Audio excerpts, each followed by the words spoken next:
Perencanaan adalah proses menentukan tujuan masa depan dan langkah-langkah terbaik untuk mencapainya dengan efektif dan berkelanjutan.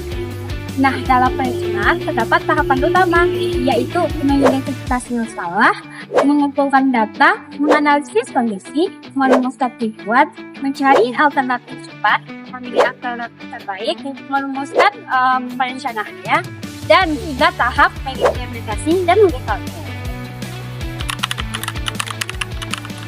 Kita membutuhkan perencana agar pembangunan lebih terarah dan pemanfaatan ruang lebih tertib. Juga, konflik pemanfaatan lahan bisa diminimalkan. Investasi tepat sasaran dan lingkungan tetap terjaga. Nah, perencanaan ini memastikan agar pembangunan lebih adil, efisien, dan berkelanjutan. Ilmu perencanaan wilayah dan kota dimulai dari masa kolonial, yang dimana mereka itu hanya berfokus kepada kota-kota tertentu. Setelah kemerdekaan, pembangunan itu lebih mengarah kepada rekonstruksi dan pembangunan nasional. Kemudian, masuk di tahun 1980-an, perencanaan itu lebih menekankan kepada tata ruang yang modern, yang mulai diterapkan di Indonesia. Nah, kemudian di tahun 2000-an, pembangunan itu lebih berfokus kepada keberlanjutan, mitigasi bencana, smart city, dan partisipasi masyarakat. Hingga kini, perencanaan wilayah dan kota itu mengikuti kebutuhan zaman. Seorang perencana profesional itu harus menguasai analisis publik, GIS, lingkungan, sosial masyarakat, dan transportasi.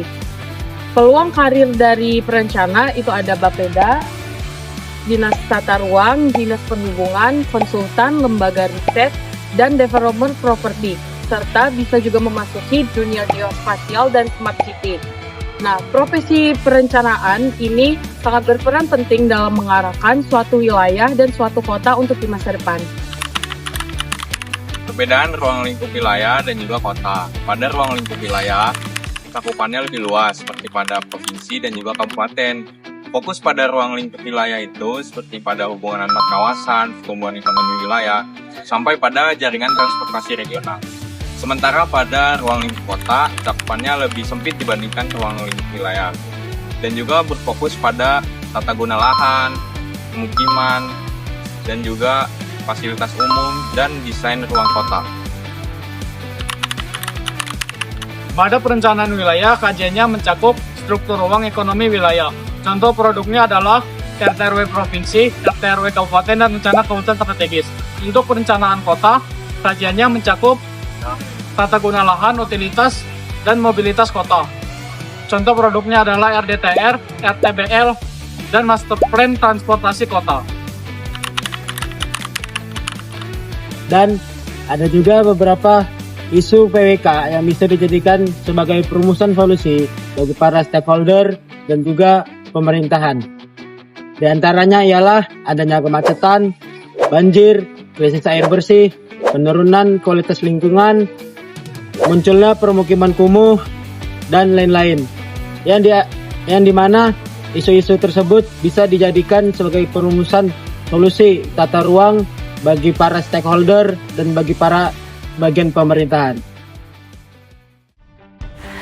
Dari mata kuliah dasar perencanaan wilayah dan kota, kami memahami bahwa perencanaan bertujuan untuk mengatur ruang agar tertata, produktif, aman, dan berkelanjutan.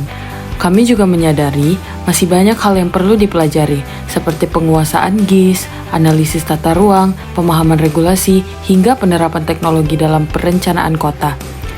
Dengan mempelajari dasar-dasar perencanaan wilayah dan kota, kami berharap dapat berkontribusi dalam menciptakan masa depan kota dan wilayah yang lebih baik.